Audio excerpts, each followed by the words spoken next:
சமீபத்தில் நான் ஒரு சாட்சியை வாசித்தேன். I read about a testimony. மிகவும் அந்த சாட்சி என்னை தொட்டது. And that testimony had really touched my heart very much. கடவுள் இல்லை என்று சொல்லுகிற ஒரு வழக்கறிஞர் இருந்தார். And there was an advocate who was an atheist who was saying that there was no God. அவர் எப்போதும் சொல்வது கடவுள் எங்குமே இல்லை என்று. And usually what he used to say, God is not elsewhere. அவருடைய கேட்ல God is nowhere என்று எழுதி போட்டாராம். And he had written as God is nowhere. ஒரு board. It was like a board. அவருடைய கேட்டை தாண்டி போகிறதான ஆட்கள் எல்லாரும் அவர் எழுதி போட்டிருக்கிற அந்த கடவுள் எங்குமே இல்லை என்கிற போர்டை வாசித்து கொண்டு போவார்கள். And whoever cross his gate, they will read that board. It is written God is nowhere. அவருக்கு ஒரு சின்ன மகள் இருந்தாள். And that person had a little daughter. இந்த மகள் என்ன செய்தாள் தெரியுமா? அவங்க அப்பா எழுதிக்கிறது போல அந்த போர்டு போல தான் ஒரு போர்டு எழுத விரும்பினாள். And as she was a little daughter, as her father written that board, she wanted to write in that same manner. இந்த சின்ன பிள்ளைகள் பெரியவங்க செய்யறது போல செய்வாங்களே. As you know, their little children will imitate their elders. அவளுக்கு எழுதுறதான gift இருக்கிறது. And she had a good talent of writing well. அவள் ஒரு பெரிய பேப்பர் எடுத்து and she took a big paper அந்த போர்டுல எழுதிக்கிற போல எழுதினாள். and she wrote it what it was found on the board. God is nowhere ன்னு எழுதுக்கு பதிலாக அந்த W க்கு H க்கு இடையில ஒரு கேப் விட்டு எழுதணும். இப்போ எப்படி வரும் சொல்லுங்க? God is now here. அந்த பேப்பரை அந்த போர்டு கீழ தொங்க விட்டாள் அந்த பிள்ளை. And that girl having the God is here, with that she made her hanging before her gate. கர்த்தருக்கு ஸ்தோத்திரம். Praise the holy name. இவருடைய ஃப்ரெண்ட் ஒரு ஆள் இவரை பார்க்கும்படி வந்தார். One friend came to see that person. ரெண்டு போர்டையும் வாசித்து பார்த்தார். And he saw and read the two boards. அவர் சொன்னார் உங்க கேட்ல ரெண்டு போர்டு தொங்குது. I found the two boards are hanging in a gate. அதுல மேலே எழுதி இருக்கிறது சரியில்லை, கீழே எழுதி இருக்கிறது சரி என்று சொன்னார். What is written in the first one is not right, the second one is right. தன்னுடைய மகள் எழுதி போட்டதை இவர் கவனிக்கவே இல்லை. That what's written by the daughter, he never noticed that. ஓடி போய் பார்த்தால் மகள் என்ன எழுதி இருக்கிறார்? God is now here. கர்த்தர் இப்பொழுது இங்கே இருக்கிறார். And what it is written by the daughter, God is now here. என்ன நடந்தது தெரியுமா? அதைத்தான் நான் சொல்ல விரும்புகிறேன். What happened, and that what I come to say. அந்த தகப்பன் ஏத்திஸ்ட் தேவன் இப்பொழுது இங்கே இருக்கிறார் என்ற விசுவாசம் உடையவராய் மாறினார். That atheist turned to me that God is here. He had that belief and faith. சத்தியத்தை யார் மறுக்க முடியும்? Who can deny the faith? நீ தேடி வந்தாயே, இவ்வளவு தூரம் பிரயாணம் பண்ணி வந்தாயே, அவர் இங்கே இருக்கிறார். You have come and traveling விசாரிக்கிறவர் ஆனபடியால் as he careth for you. உங்கள் கவலையெல்லாம் அவர் மேல் வைத்து விடுங்கள். Cast all your care upon him. நான் ஒரு சம்பவம் சொல்லுகிறேன். But I want to tell one incident. இரண்டாம் உலக மகா யுத்தம் நடந்த சமயத்திலே ஒரு சம்பவம், அந்த சம்பவத்தை உங்களுக்கு நான் சொல்லுகிறேன். It was the thing that happened during the Second World War. அநேக சிறு பிள்ளைகள் ஆகாரம் கிடைக்காமல் பட்டினியால் வாடினார்கள். Some the lack of food, many children perish, or many are withered and suffer the lack of food. அப்பொழுது இந்த நேச நாடுகளின் துருப்புகள், அலைட் ஃபோர்சஸ் சொல்லுவாங்க, நேச நாடுகளின் துருப்புகள் இந்த பிள்ளைகள் கவனிப்பதற்காக ஒரு முகாம் அமைத்து அனைத்து பிள்ளைகளையும் அந்த முகாமிலே வைத்து பாதுகாக்க வேண்டும் என்று அவர்கள் தீர்மானித்தார்கள். Even the alliance force, they made a decision to keep all the children who are suffering the lack of food, to keep in that place and preserve them. அதுபோல ஒரு முகாம் அமைத்து எல்லா பிள்ளைகளையும் அந்த முகாமிலே கொண்டு வந்து அந்த பிள்ளைகளுக்கு நல்ல ஆகாரம் கொடுத்து பாதுகாத்தார்கள். And they made the camp and brought all the children to that camp and given a sufficient food to all those children. பிள்ளைகளுக்கு நல்ல ஆகாரம் கிடைத்தது, நல்ல பாதுகாவல். ஆனால் என்ன நடந்தது தெரியுமா? Children had a good food and they had a good God, but what had happened really there, you know? ராத்திரியிலே பிள்ளைகளுக்கு தூக்கம் வரவில்லையா? During the night time, children, they did not have a good sleep. பிள்ளைகளுக்கு திடீரென்று ஒரு திகில் வந்து பிள்ளைகள் தூங்குறதில்லை. And children all of a sudden in the middle of the night they had a panic and they had no sleep at all. என்ன காரணம் என்று கண்டுபிடிக்க அவர்களால் முடியவில்லை. And they couldn't discover what was the mistake. கடைசியிலே ஒரு மனோதத்துவ நிபுணர் சொன்னார். And finally one psychiatrist told in this way. இந்த பிள்ளைகளை சரியாக பரிசோதித்து பார்த்து ஒரு மனோதத்துவ நிபுணர் சொன்னார். And one psychiatrist examined thoroughly and told about these things in this way. இந்த பிள்ளைகளுக்கு வழக்கமாக நீங்கள் ஆகாரம் கொடுங்கள். You give the food as usually as you give. அவர்கள் படுக்க போகும்போது கையில ஒவ்வொரு ரொட்டி கொடுங்க. while they go to bed, while they go for sleep, they give bread in their hand. அப்படியே இவர்கள் செய்தார்கள். எல்லா பிள்ளைகளும் தூங்க போகும்போது அவங்க கையில ஒரு ரொட்டி கொடுப்பாங்க. அந்த ரொட்டியை கையில பிடிச்சிட்டு இந்த பிள்ளைகள் தூங்குனாங்க. And whenever they go to bed, he had given a bread, they will hold the bread in their hand, with that they will be sleeping.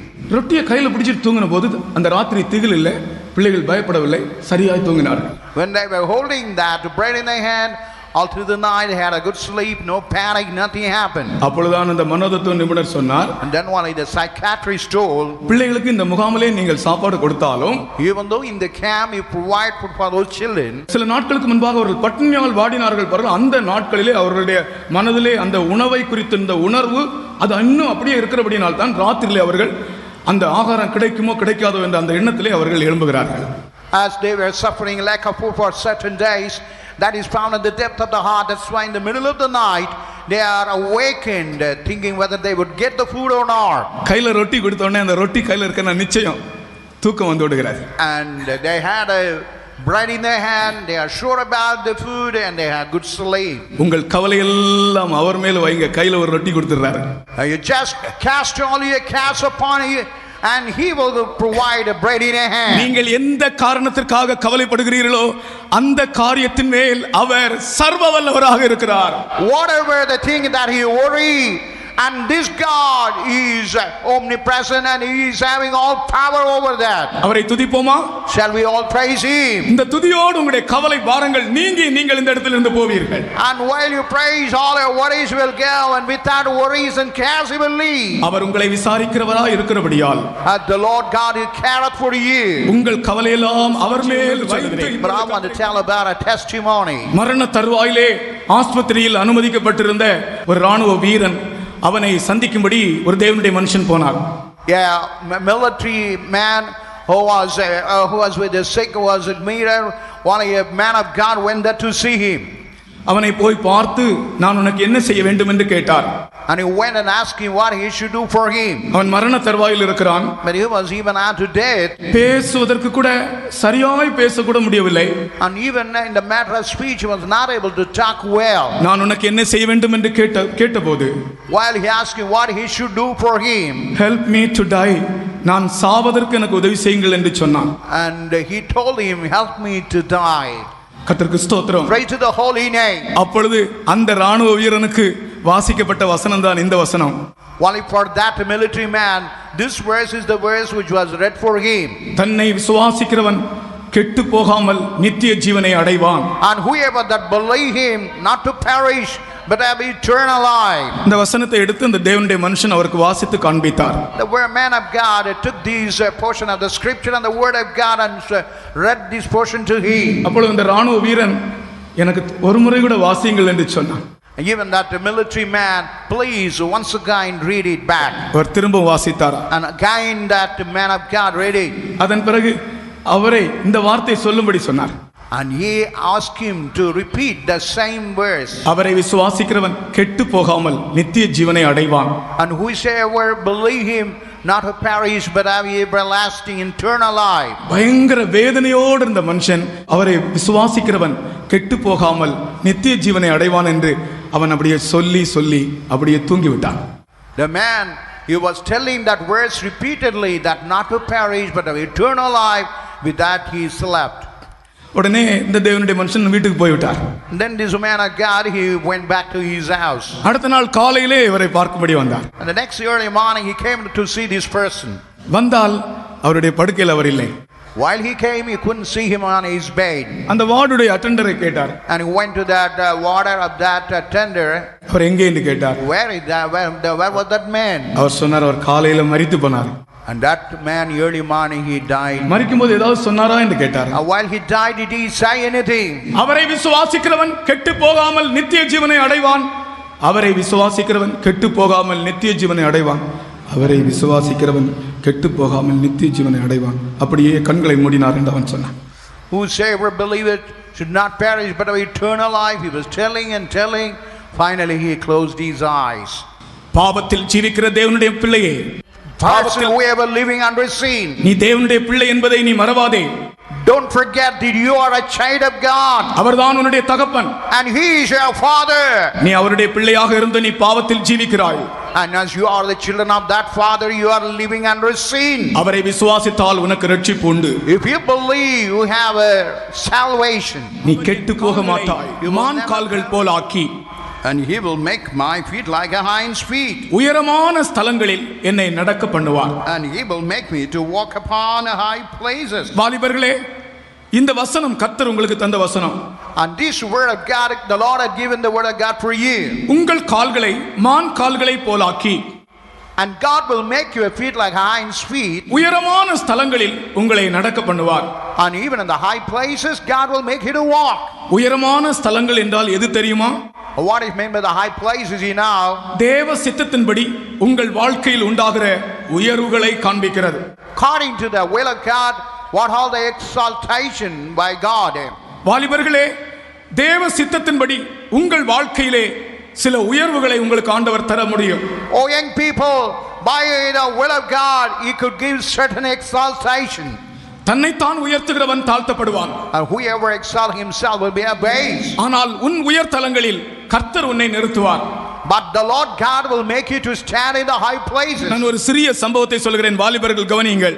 I want to quote about an incident. Let all young people pay attention. ஒரு மைதானத்திலே வாலிபர்கள் விளையாட்டு போட்டி நடந்தது. In our area, all young people were playing. நல்ல விளையாட்டு வீரர்கள் விளையாடி கொண்டிருந்தார்கள். And all those playing sports people were playing there. திடீரென்று ஒரு வாலிபன் விளையாட்டு வீரன் கீழே விழுந்து விட்டான். All of a sudden that a sportsman, he fell down. அவனுடைய காலுக்காண்டி அவனுடைய சரீரத்தில் எல்லாம் நல்ல அடி. And even upon his leg and all over the body, he got a good. உடனே அவனை மைதானத்திலிருந்து தூக்கி கொண்டு போனார்கள். And they took him and removed him out of that ground. தூக்கி கொண்டு போகும்போது அவன் போட்டிருந்த ஷூல பார்த்தால் ஆபகுக் 3:19 எழுதியிருக்கு. And while he was carried, and in the shoe it was written the word of God, Habakkuk the 3rd chapter verse 19. மைதானத்தில் விழுந்து அடிபட்டு அவனை மைதானத்திலிருந்து தூக்கி கொண்டு போகும்போது அவனுடைய ஷூலை பார்த்தால் அந்த ஷூல எழுதி வைத்திருக்கிறான் Habakkuk 3:19. When he was wounded in that ground, when he was carried by all others, what was found in the shoe? It was written in the Habakkuk the 3rd chapter verse 19. தேவனுடைய வசனம் உன்னுடைய ஷூவில் அல்ல எழுதுவது. It's not that you write the word of God on the shoe. தேவனுடைய வசனத்தை உன் இருதயத்திலும் உன் மனதிலும் எழுது வாலிபனே. Oh young man, you write that word of God in a heart and mind. அப்பொழுது அவர் உன் கால்களை மான் கால்கள் போல் ஆக்கி உன் உயர் தலங்களில் உன்னை நிறுத்துவார். And then he will make your feet like a hind's feet, or make you to stand in the high places. கிரவுண்டில் இருந்து உன்னை தூக்கி கொண்டு போக வேண்டிய சந்தர்ப்ப சூழ்நிலை வராது. You will never have occasion or chances to be carried out of that ground. வாலிபர்கள் இந்த வசனத்தை சொந்தமாக்கிக் கொள்ளுங்கள். All the young people make this word of God promises is your own. இந்த வசனத்தை நான் என்னுடைய இருதயத்தில் வைத்துக் கொள்கிறேன் ஆண்டவரே. Oh Lord, I keep the word of God in my heart. நான் இந்த உலக பிரகாரமான ஒரு உயர்வை அல்ல. I don't want a literal exaltation of the world. ஓ நீர் என்னை உயர்த்துகிற தேவ சித்தத்தின்படி உள்ள உயர்வுகளை நான் விரும்புகிறேன். Oh Lord, according to the will of God, and I desire those exaltations. நம்முடைய வாலிபர்களுக்காக நாம் துதிப்போம். Well, let's praise God for all of our young people. வாலிபர்களும் உங்களுக்காக துதியுங்கள். Oh young people, let them all praise. Habakkuk 9:19 சொந்தமாக்கிக் கொள்கிறேன் என்று சொல்லி துதியுங்கள். And you say, Habakkuk 3:19, I make it my own. சத்தியம் என்னவென்றால் நாம் விடாய்த்து போனவர்களுக்கு அப்பம் கொடுக்கிறவர்களாய் காணப்பட வேண்டும். And from these verses I tell you the truth, we should be the people giving bread to the weary. நாங்கள் கொடுக்க மாட்டோம் என்று சொல்லக்கூடாது. We should not say we will not give you. விடாய்த்து போனவர்களுக்கு, களைத்து போனவர்களுக்கு, இளைத்து போனவர்களுக்கு, சோர்ந்து போகிறவர்களுக்கு நாம் அப்பம் கொடுக்க வேண்டும். We should give bread to the weary, to the tired who has become so weak. அப்படிப்பட்டவர்கள் நம்மிடத்தில் வரும்போது அப்பமாகிய இயேசுவை நாம் அவர்களுக்கு அறிவிக்க வேண்டும். When such people come unto us, we should preach Jesus who is the bread. ஒரு நாள் ஒரு வாலிப பையன் நம்ம ஃபெய்த் ஹோமுக்கு ஓடி வந்தான். One day a young man came unto our faith home. நம்முடைய விசுவாசி அல்ல. He was not our believer. அவன் வெளியே உள்ள அந்த ஏரியாவில் உள்ள ஒரு பையன், அந்த ஊர்ல உள்ள ஒரு பையன். He was a person from that area. ஓடி வந்தான். He came running. வந்து நான் அப்போ வெளியே போக புறப்படுகிறேன். I was getting ready to go out. அவன் சொன்னா உங்க இடத்துல கொஞ்சம் பேசணும்னு சொன்னான். And he came and told me, I want to speak with you. நான் சொன்னேன், நீ வந்தது சாயங்காலம், நீ நாளைக்கு வா என்று சொன்னேன். And he came in the evening. I asked him to come the next day. சொல்லிவிட்டு நான் போய்விட்டேன். I went off. ஒரு மீட்டிங் தான் போனேன். I went for a meeting, ஆனா போகும்போது எனக்கு சமாதானம் இல்லை. but I didn't have rest in my soul. கூட்டம் முடித்து திரும்பி வந்த உடனே After the meeting, when I came back, அந்த ஏரியா நம்ம ஃபெய்த்தோம் பக்கத்துல ஒரு ரயில்வே ட்ராக் இருக்கிறது. there is a railway track near our faith home. அந்த ட்ராக்ல ஒரு பாடி கிடக்கிறதாக கேள்விப்பட்டோம். I heard the body was lying in the track. எனக்கு சமாதானம் இல்லை. நான் நினைத்தேன் ஒருவேளை அந்த பையனா தான் இருக்கும் என்று. And I thought it would have been this boy because I was not having rest in me. போய் பார்த்தால் அந்த பையன். When I went there and saw, it was the same boy.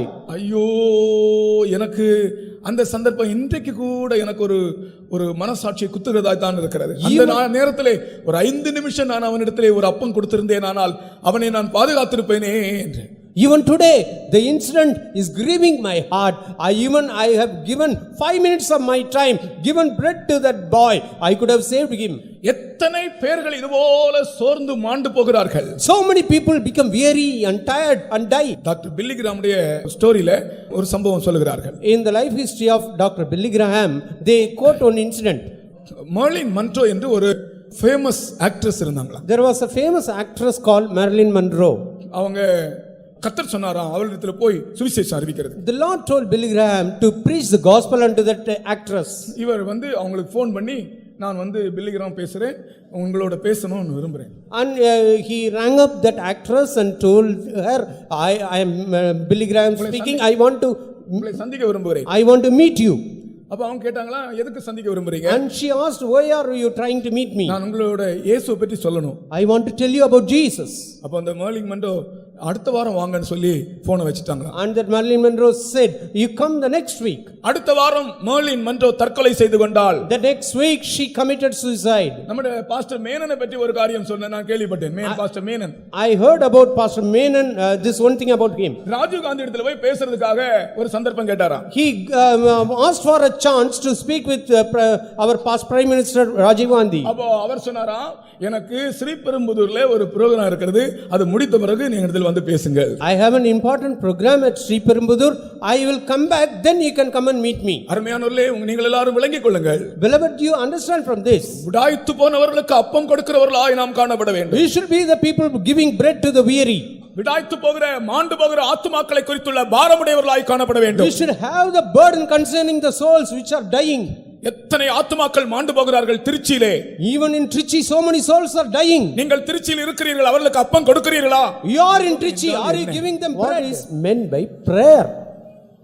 ஒரு சண்டே ஸ்கூல்ல பிள்ளைகளுக்கு கேட்டோம், ஜெபம் என்றால் என்ன? We asked the Sunday school children in one place, what is prayer? பசங்க எவ்வளவு இன்டெலிஜென்ட்டா இருக்காங்க தெரியுமா? You know how intelligent are the children?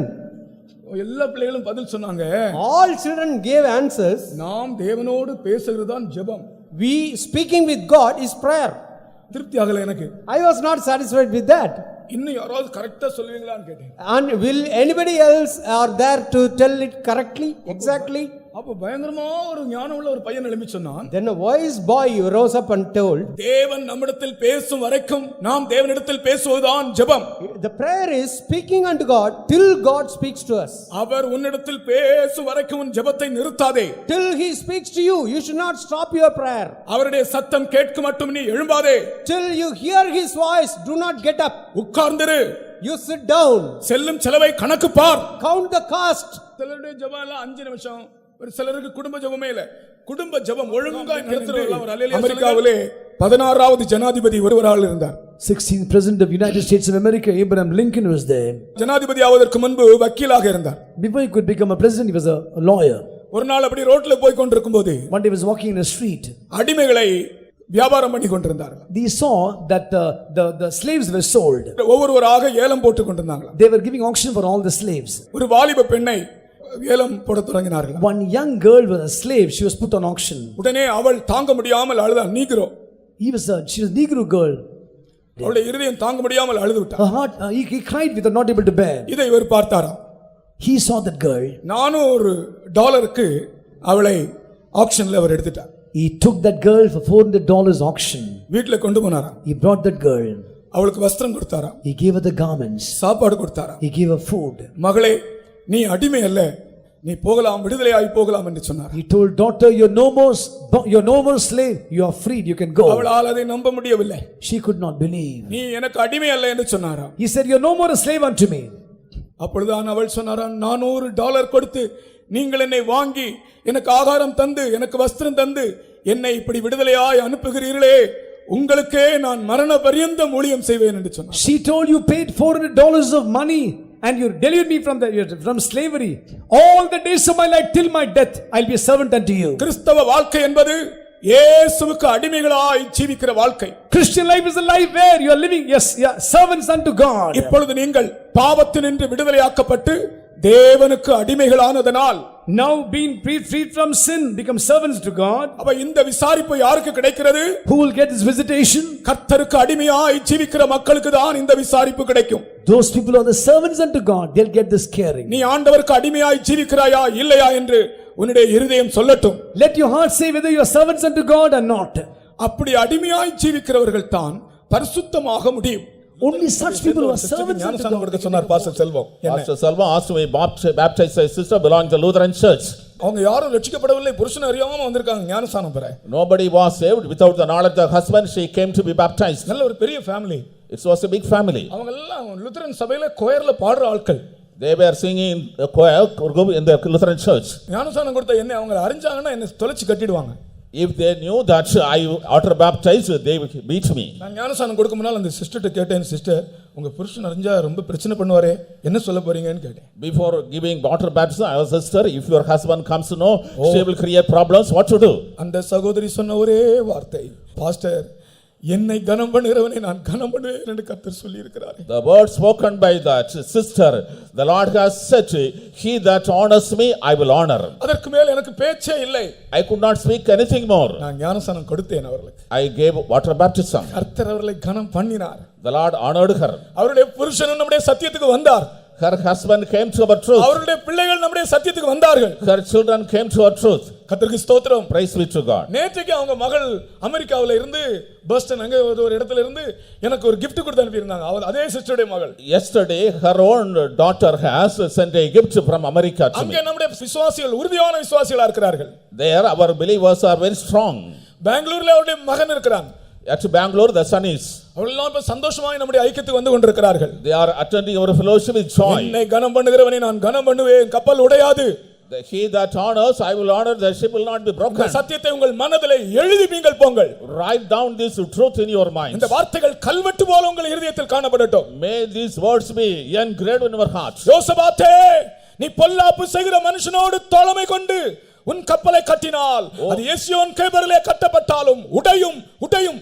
Oh Jehoshaphat, you had your friends with the wicked people and built the ship. Even though it was built on Ezion cable, it will be broken. இந்த லௌகிக காரியங்கள் கூட மரித்தவன் அடக்கம் பண்ணப்படுகிற ஒரு அடக்காராதனை தான். Water baptism is a burial service for which we are dying to worldly things. எனக்கு நான் ஞானஸ்நானம் எடுத்த அந்த குளம் எனக்கு இப்பொழுது ஞாபகம் வருகிறது. I remember the pool wherein I was water baptized. அந்த நாள் ஒரு மகிமையான நாள். That day was a glorious day. Pastor Sigamani தான் எனக்கு ஞானஸ்நானம் கொடுத்தார். Pastor Sigamani gave me baptism. அதற்கு முன்னால் நான் ஞானஸ்நானத்தை முழுக்க ஞானஸ்நானத்தை பார்த்ததே இல்லை. Before that I never saw immersion water baptism. அன்றைக்கு முதலாவது நான் தான் போகிறேன், எனக்கு எதுவும் தெரியாது. On that day I alone went first. I did not know anything. தண்ணிக்குள்ள இறங்கினா பயமா இருக்குது, அடுத்த அடி பயமா இருக்குது, அடுத்த அடி பயமா இருக்குது, அடுத்த அடி பயமா இருக்குது, என்ன செய்வது தெரியவில்லை. I felt fear in not to step into the water. The first step I heard fear. I heard more fear in the next step. I heard more fear in the next step. பிதா குமாரன் பரிசுத்த ஆவியின் நாமத்தினாலே சகோதரனே உனக்கு ஞானஸ்நானம் கொடுக்கிறேன் என்று முழுக்கி அவர் தண்ணீரில் முழுகி எனக்கு ஞானஸ்நானம் கொடுக்கிறார். In the name of the Father, Son and Holy Ghost, I give you water baptism. Saying so, he immersed me in water and took me up. அப்பொழுதுதான் அந்த ஞானஸ்நானத்தின் அனுபவத்தில் இருக்கிற வல்லமை என்ன என்பதை நான் உணர்ந்தேன். Then I felt the power that was in the experience of water baptism. நான் போகும்போது இருந்தது போல அல்ல, அந்த தண்ணீரில் இருந்து எழும்பி நடந்து வரும்போது ஒரு புது சிருஷ்டியாகத்தான் வந்தேன். Not as I went, when I came out of the water, I came back as a new creation. கர்த்தருக்கு ஸ்தோத்திரம். Praise be. இந்த உலகத்தின் மேல் நமக்கு இருக்கிற எல்லா பற்றுதல்களும் நம்முடைய கப்பல்ல இந்த உலகத்துக்குரிய எந்த பொருள் ஆசையும் இருக்கக்கூடாது. All the attachments that we have towards the world, we should not have anything concerning the world in the ship. உலகத்தை பாருங்கள், இன்றைக்கு அழகின் பின்னே போகிறது. Look at the world, it is going after beauty. அழகி போட்டிகள் நடத்துகிறார்கள் உலகத்திலே. They are conducting beauty contests. இந்த அழகி போட்டியில் ஆண்டவர் விரும்புவாரா? Will the Lord be pleased with the beauty contest? நான் சொல்கிறேன், மேடையிலே நான் பேசுகிறேன், இந்த அழகி போட்டிகள் எல்லாம் ஆண்டவர் விரும்புவதே இல்லை. I will speak on the stage. The Lord is not at all liking these beauty contests. ஆண்டவர் நகைப்பார். The Lord would laugh. ஆண்டவர் இகழுவார். The Lord will scorn. இந்த அழகி போட்டிகள்லாம் கர்த்தருக்கு துக்கமான காரியங்கள். These things of beauty contests are causing grief to the Lord. ஆகையால் இந்த தர்சீசின் கப்பலுக்குள்ள எல்லாம் லௌகிகம். All the worldly things are in the ship of Tarshish. ஆண்டவர் ஒரு தேவனுடைய பிள்ளையை லௌகிகமான எல்லா காரியங்களிலும் நின்று விடுவிக்கிறார். But the Lord is delivering a child of God from all things concerning worldliness. கர்த்தருடைய நாமத்தின் மகிமைக்காக நான் கேட்கிறேன், அப்படி விடுதலை அடைந்தவர்கள் மட்டும் உங்களுடைய கரங்களை உயர்த்தி என்னை கர்த்தர் இன்னென்ன காரியங்கள் என்று விடுதலை ஆக்கியிருக்கிறார் என்ற அந்த விடுதலையின் உணர்ச்சியோடு நன்றியோடு கர்த்தரை ஸ்தோத்திரம் பண்ணுங்கள். Praise the Lord, praise the Lord, praise the Lord, praise the Lord, praise the Lord. Amen. Praise the Lord, praise the Lord, praise the Lord, praise the Lord, praise the Lord, praise the Lord, praise the Lord, praise the Lord, praise the Lord. Oh, I have decided to follow Jesus. I have decided to follow Jesus. I have decided to follow Jesus. No turning back, no turning back. No turning back, no turning back. அதான் அன்னைக்கு ஞானஸ்நானம் எடுத்து ஞானஸ்நானம் தண்ணியில இருந்து மேல வரும்போது இந்த பாட்டு தான் பாடுனாங்க. இங்கிலீஷ்ல இல்ல, தமிழ்ல பாடுனாங்க. இயேசுவின் பின்னே போகத் துணிந்தே. தமிழை விட தமிழ் தான் நல்லா இருக்கு. இங்கிலீஷ்ல I have decided to follow Jesus. ஆனா தமிழ்ல நான் துணிந்தேன். இங்கிலீஷ்ல decided நான் தீர்மானித்தேன். தீர்மானத்தை கூட மாத்தலாம், ஆனா துணிச்சலை மாற்ற முடியுமா? துணிஞ்சவனுக்கு என்ன இல்ல? கர்த்தருக்கு ஸ்தோத்திரம். துணிஞ்சவங்க பாடுங்க. இயேசுவின் பின்னே போகத் துணிந்தே. இயேசுவின் பின்னே போகத் துணிந்தே. இயேசுவின் பின்னே போகத் துணிந்தே. பின்னோக்கே நான், பின்னோக்கே நான், பின்னோக்கே நான், பின்னோக்கே நான். உலகம் என் பின்னே சிலுவையில் முன்னே,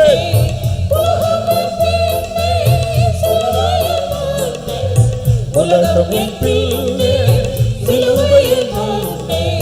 பின்னோக்கே நான், பின்னோக்கே நான், பின்னோக்கே நான், பின்னோக்கே நான். the world behind me, the cross before me. The world behind me, the cross before me. The world behind me, the cross before me. No turning back, no turning back, no turning back, no turning back. இப்போ எல்லா தர்சீசின் கப்பலில் ஒரு அல்லேலூயா சொல்லுங்க பார்க்கலாம். ஸ்தோத்திரிப்பேன், ஸ்தோத்திரிப்பேன் இயேசு தேவனை என் ஜீவனுள்ள நாளெல்லாம் ஸ்தோத்திரிப்பேன். I will praise God, I praise God, I will praise my Lord Jesus. ஆகாயத்து பட்சிகளை போஷிக்கிற தேவன் என்னை போஷிக்கிறபடியால் ஸ்தோத்திரிப்பேன். God who is feeding the birds of the air is feeding me, therefore praise and thank my God. அதுதான் முதன்முறை சாப்பாடு போட்டு வச்சிட்டு பாட்டு பாடிட்டு இருக்கிறதான ஒரு அனுபவத்தை நான் பார்த்தது. I saw for the first time the food being served and they were singing songs. போட்ட சாப்பாடு அப்படியே பிளேட்ல இருக்குது, எல்லாரும் பாடிக்கொண்டே இருக்கிறார்கள். The food served was in the plate, everybody was singing. Pastor Manickam என்ற ஒரு பாஸ்டர் இருந்தார்.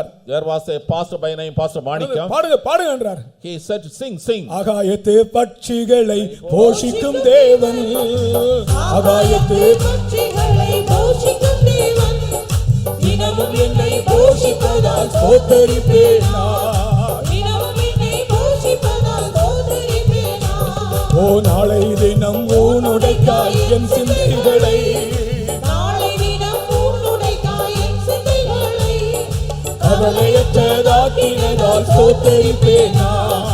கவலையற்றதாக்கினதால் ஸ்தோத்திரிப்பேன் நான். சீக்கிரமாய் வந்திடுவேன் என்றுரைத்தோனே.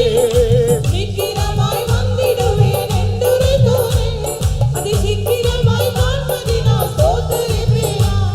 ஸ்தோத்திர பாட்டுகள் நம்முடைய உதடுகளை விட்டு பிரியக்கூடாது.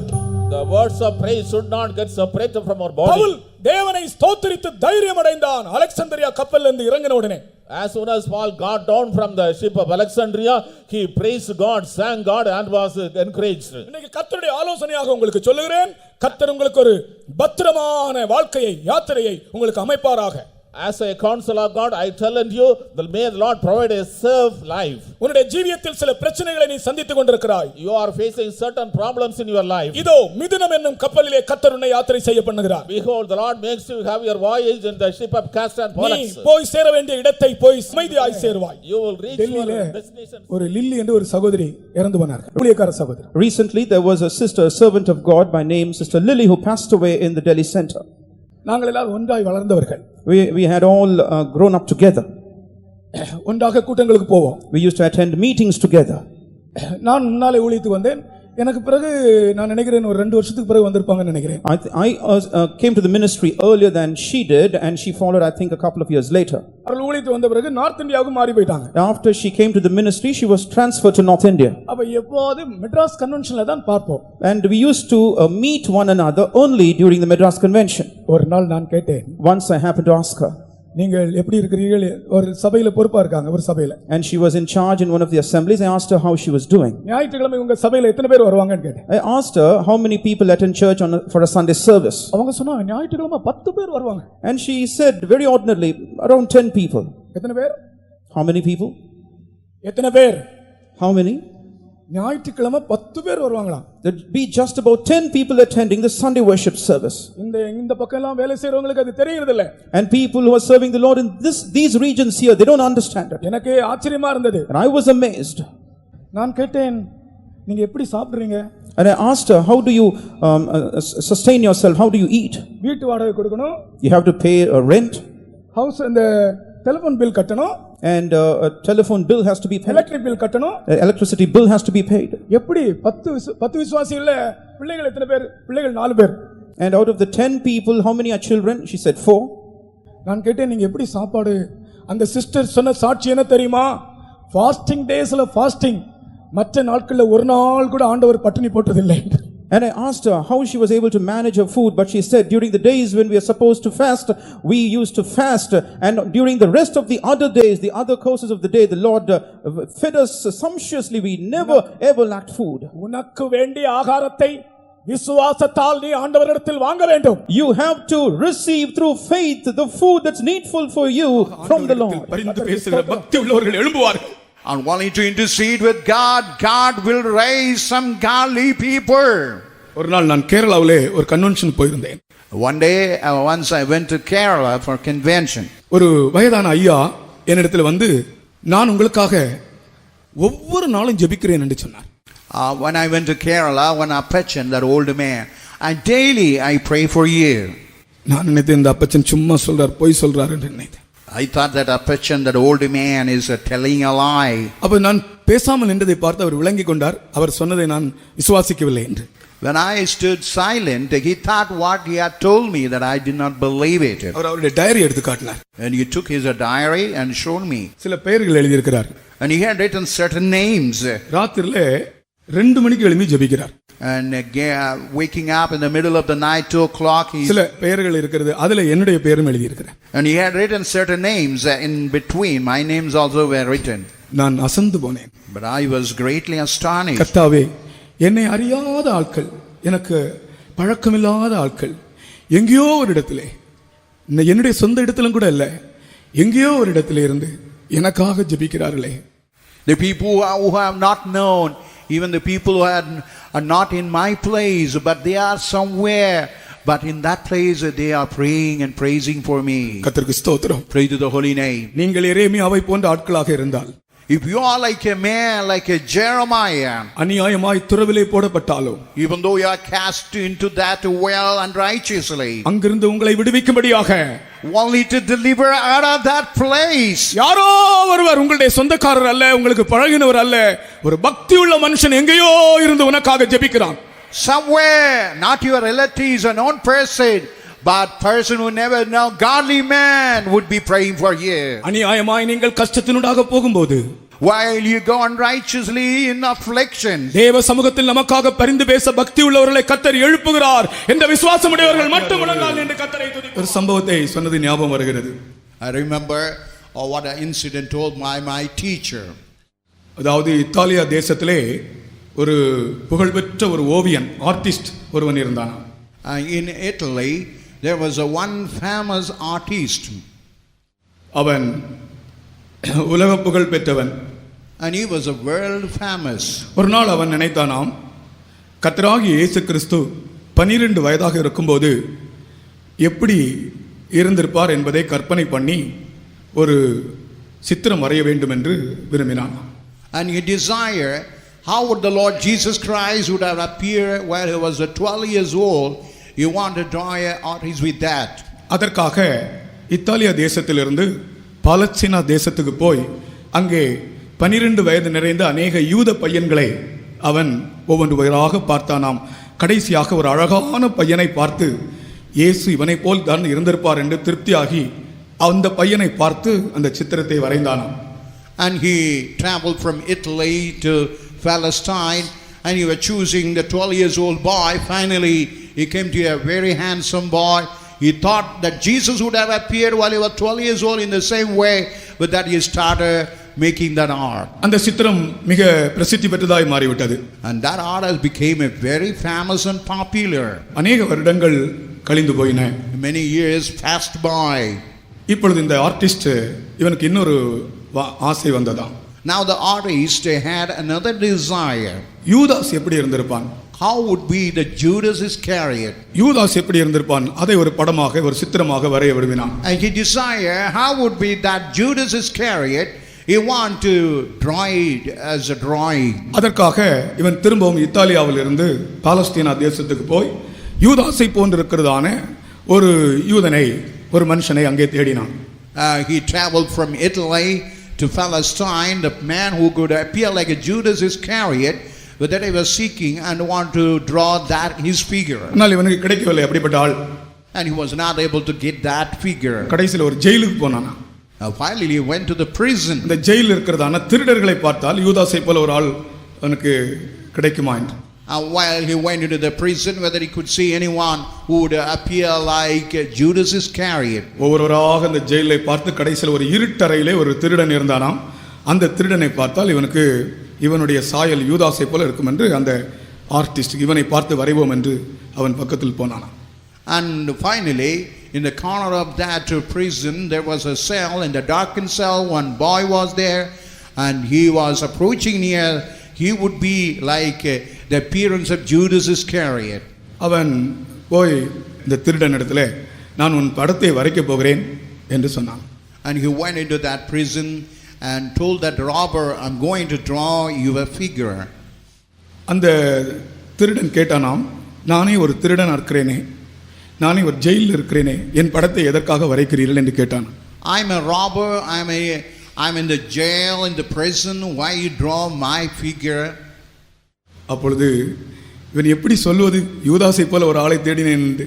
அதனால் அதை மறைத்தே சொல்லாமலே இருந்தான். அவன் வருந்தி கேட்டானாம், நீங்கள் எதற்காக வரைக்கிறீர்கள் என்று.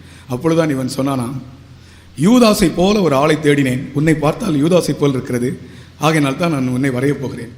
I saw the person having the image, the figure like a Judas Iscariot, but I found you only that similarity. That's why I want to draw you. இந்த வார்த்தையை கேட்ட உடனே அந்த திருடன் இந்த வார்த்தையை கேட்ட உடனே மிகவும் மனம் கசந்து சத்தமாய் அழுதானாம். When that robber heard about the word, with a bitter weeping, he started crying. அவன் அழுகிறதை பார்த்த உடனே இவனுக்கு படம் வரைக்க முடியவில்லை. While he was crying that way, he was not able to draw the art. ஏன் நீ இவ்வளவு கசந்து அழுகிறாய் என்று கேட்டான். He asked him, why you have a bitter crying? அந்த திருடன் கேட்டானாம், அநேக வருடங்களுக்கு முன்பு ஒரு சிறு பையனுடைய படத்தை வரைத்தவர்கள் நீங்கள் தானே என்று கேட்டார். Some years back, you are the only man who drawn the picture of the 12 years old boy? ஆம் என்று சொன்னானாம். Then he told, yes. அப்பொழுது அந்த திருடன் சொன்னானாம், அந்த பையன் நான் தான் என்று சொன்னான். That the robber told, that dacoit told, I am that boy, 12 years old boy. இந்த ஆர்டிஸ்டுக்கு என்ன செய்ய வேண்டும் என்றே தெரியவில்லை. Even the artist could not know what to do. இவனுக்கே இருதயம் தாங்கவில்லை. Even he was not able to bear the situation. 12 வயது பருவத்திலே இயேசுவை போல தோற்றம் அளித்தவன் பாவத்தின் கொடூரத்தினாலே யூதாஸை போல மாறிவிட்டான். The man who was 12 years old, he appeared like Jesus Christ because of the cruelty or intensity of that sin. He had turned to be like a figure of Judas Iscariot. யாராகலும் நீங்கள் உங்கள் வாழ்க்கையிலே பயங்கரமான பாவத்தினால் யூதாஸை போல காணப்படுகிறீர்களா? Is it anybody because of the severity of the sinful life or you appearing like Judas Iscariot. அந்த சரித்திரம் அப்படியே போகிறது. வாத்தியார் இடத்துல நான் கேட்டேன், அப்புறம் என்ன ஆச்சுன்னு கேட்டேன். வாத்தியார் இடத்துல அது எந்த எப்படி ஆகணுமேன்னு தெரியாது. And I asked him what was the end, and he could not say the end of it. அந்த திருடன் அந்த அழுகை நிமித்தம், அந்த இயேசு என்னும் வார்த்தை நிமித்தம், அந்த திருடன் பின் நாட்களிலே அவன் இயேசுவுக்கு ஊழியக்காரனாய் மாறினான். அது அப்படி போகிறது கதை. And that dacoit, that robber, because of his weeping and repentance, later days he became a minister of God for Jesus Christ.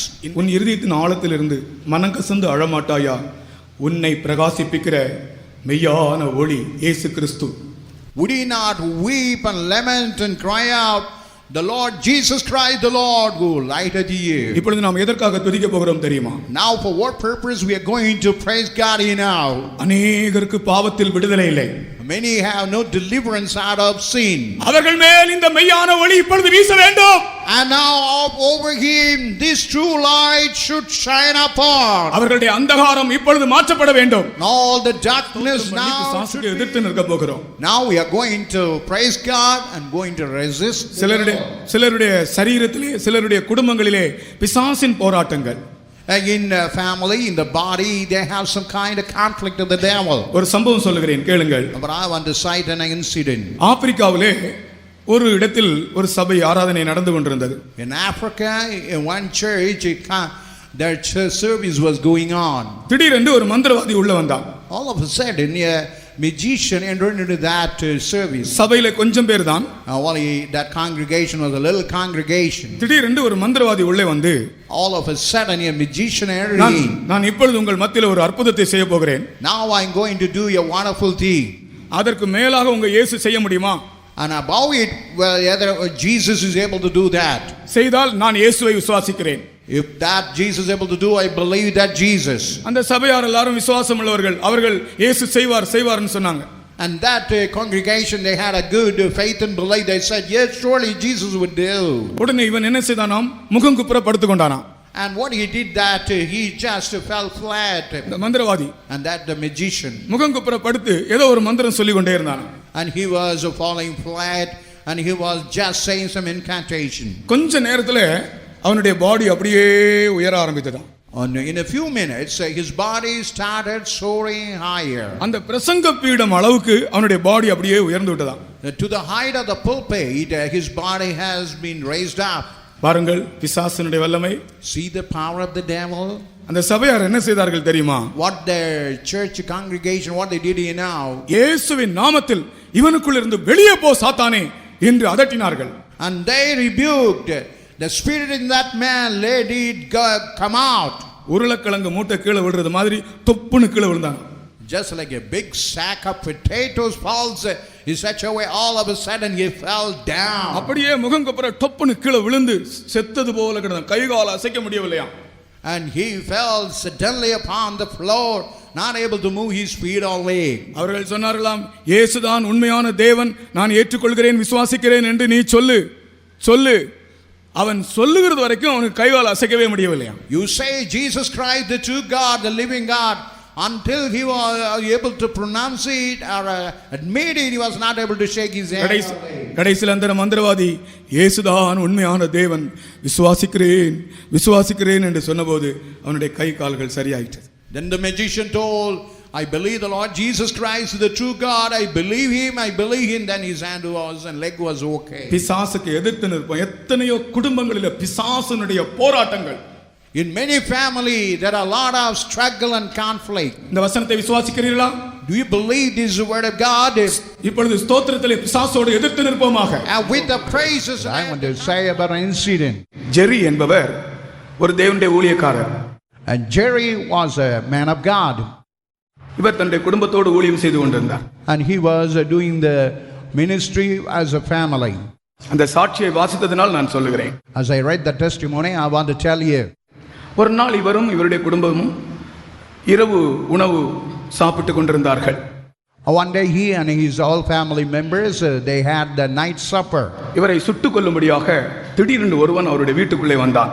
And all of a sudden one entered into the house to shoot him down. எல்லாரும் மேசையில் உட்கார்ந்து சாப்பிட்டு கொண்டிருக்கிறார்கள். And all be eating, taking food on the table. துப்பாக்கி எடுத்து நேரே நீட்டி சுட்டான். And he pointed that pistol and shot them. ஆனால் குண்டு வெளியே வரவில்லை. But no bullets came. திரும்ப திரும்ப அந்த பட்டனை அமுக்குகிறான், ஆனால் இந்த துப்பாக்கி செயலற்று போயிற்று. And he was triggering the pistol, even that no bullets come, and it became not able to activate. அவனுக்கு பயங்கர கோபம் வந்தது. And immediately got angry. மீண்டும் மீண்டும் அழுத்தினான், ஆனாலும் குண்டு வெடிக்கவில்லை. Again and again he tried the trigger, but no bullet came. அப்பொழுது அந்த ஊழியக்காரன் அவரை பார்த்து, நண்பனே, நான் இயேசுனுடைய ஊழியக்காரன், இயேசு உன்னை நேசிக்கிறார் என்று சொன்னான். And he told to that man, friend, I am the man of God and God loves you. அதை கேட்டு அந்த கொலைக்காரன், ஓஹோ, அதுதான் பிரச்சனை, என் துப்பாக்கியில பிரச்சனை இல்லை என்று சொல்லி நான் போகிறேன் என்று போய்விட்டான். And that's why he told, as you are a man of God, that is the problem. I have no problem with my pistol. He went away. சில வருடங்களுக்கு பிறகு, After later some years, இந்த ஊழியக்காரனை சந்திக்க ஒரு மிஷனரி வந்தார். to visit this man of God, one missionary came. அவர் தன்னை இந்த ஊழியக்காரனுக்கு அறிமுகப்படுத்தினார். And that man had introduced him to this man of God. நான் யார் தெரியுமா என்று கேட்டார். He told him, what I am, you know. அவருக்கு தெரியவில்லை. He told, I don't know about you. அன்றைக்கு உங்களை துப்பாக்கினால் சுடும்படி உள்ளே வந்து சுட்டேனே, குண்டு வெடிக்கவில்லையே, அவன்தான் நான் என்று சொன்னார். That day I entered into the house, I tried and even the bullet did not come. I am the very person who did that. மிஷனரியை சுட வந்தவன் மிஷனரியாய் மாறினான். The man who came to kill the missionary, he turned to be like a missionary. கர்த்தர் காரியத்தை மாறுதலாக்குகிற தேவன். The Lord God who is turning into contrary. உனக்கு விரோதமாய் உருவாக்கப்படுகிற ஆயுதங்கள் வாய்க்காதே போகும். Whatever the weapon that is raised against you will never be prosperous. கர்த்தர் காரியத்தை மாற்றுகிறார். And the Lord God turning the matter into contrary. விசுவாசமுள்ளவர்கள் முழங்காலில் நின்று துதியுங்கள், உங்கள் காரியம் மாறுதலாய் மாறும். And who those who believe it is stand on the knees and praise him. All your matter turn to tell an example. Napoleon Hill என்பவருக்கு ஒரு குழந்தை பிறந்தது. Even the Napoleon Hill, he had a child. அந்த குழந்தைக்கு செவிகள் இல்லை. That child did not have ears. காதுகள் இல்லை. And no ears at all. இந்த சாட்சி சில பத்திரிகைகளிலே காதுகள் இல்லை என்று, அதாவது கேட்கவில்லை, செவி கேட்கவில்லை என்று எழுதப்பட்டிருக்கிறது. ஆனால் சில பிரதிகளிலே செவியே இல்லை என்றுதான். Some side that he did have no hearing, and there was no hearing ears at all. செவியே இல்லாத ஒரு குழந்தை பிறந்தது. And it was a child where it was born without even that ears. அந்த குழந்தையை பார்த்த மருத்துவர்கள் மிகவும் வேதனைப்பட்டார்கள். Even the physician and the doctors, when they saw it, they were greatly grieved. தங்களால் எதுவும் செய்ய முடியாது என்று சொல்லிவிட்டார்கள். And they told they have nothing to do for that child. கர்த்தருக்கு ஸ்தோத்திரம். Praise to the holy name. Napoleon Hill அந்த குழந்தையை கையில் எடுத்தாராம். Even the Napoleon Hill took the child in his own. டாக்டர்களை பார்த்து, He was looking upon the doctors. அன்பான நண்பர்களே, Oh dear friends, உங்கள் உதவிக்கு நன்றி. I'm thankful for all your help. என் குழந்தையினுடைய பிரச்சனை உங்கள் அறிவுக்கும் திறமைக்கும் அப்பாற்பட்டது என்பதை நான் அறிவேன்.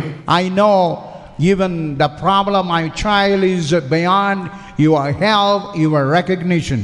ஆனால் Even though, இதை பற்றி நான் அறிவிக்க வேண்டிய இன்னொரு இடம் இருக்கிறது. but I have another place where to inform. என்று சொல்லி அந்த குழந்தையை எடுத்து வேகமாய் நடந்து போனாராம். And taking the child, swiftly, hastily he was walking on.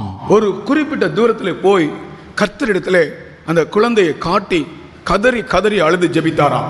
And going a certain distance and lifting the child towards heaven, he started weeping and weeping and saying the matter to the Lord. அன்றைக்கு எந்த நேரத்தில் ஜெபித்தாரோ அதே போல தினமும் அந்த குழந்தைக்காக சில நாட்கள் ஜெபித்துக் கொண்டே இருந்தாராம். And that day, as he was praying for the child, daily he was doing the same kind of prayer. அருமையானவர்களே, கர்த்தர் செய்தது என்ன தெரியுமா? Oh, dear அந்த குழந்தைக்கு செவிகள் முளைத்ததாம்.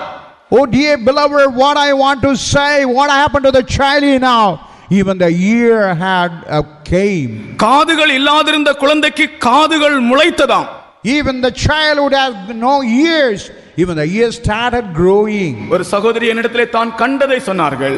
One sister, what she had seen by the eyes, she told me. ஒரு குருடனுக்காக ஜெபிக்கும்போது While she was praying for the blind man. Kottarakkara ஃபெய்த்தோமிலே சில வருடங்களுக்கு முன்பதாக. It was in the Kottarakara faith some years back. அவன் குருடன் என்றால் கண்களே இல்லை, பார்வை இல்லை என்றல்ல, கண்களே இல்லை. இந்த இடம் சதையினால் அப்படி மூடி இருந்ததாம். A blind man mean, and it was something which was closed by the flesh. ஜெபம் பண்ணபோது இந்த இடம் அப்படியே கிழிந்து கண் உண்டானதாம். இதை அவர்கள் சொன்னார்கள், என் கண்ணால் நான் பார்த்தேன் என்று சொன்னார்கள். But while it was prayed, even that part of the flesh was torn and ears came. She told that he had seen by her own eyes. உன்னுடைய சரீரத்திலோ அல்லது உன்னுடைய பிள்ளையினுடைய சரீரத்திலோ அல்லது உன்னை சம்பந்தப்பட்ட யாருடைய சரீரத்திலோ இருக்கிற வியாதிகள் கர்த்தரால் குணமாக்க கூடாதவைகள் அல்ல. Or whatever the sickness in our body and our children, it's not for the Lord, it's not out for the Lord to heal. என்னால் செய்யக்கூடாத அதிசயமான காரியம் ஒன்று உண்டோ என்று கர்த்தர் கேட்கிறார். And God is asking, is there anything hard for me? விசுவாசத்தோடு இப்போ நாம் துதிக்க போகிறோம். அற்புத சுகம் இன்றைக்கு அநேகர் பெற்றுக்கொள்ள போகிறார்கள். Now with the faith we are going to praise and you are going to get a miraculous healing. முழங்காலில் நிற்போமாக. Let's all stand on our knees. கர்த்தாவே, உம்மால் கூடாத காரியம் இல்லை.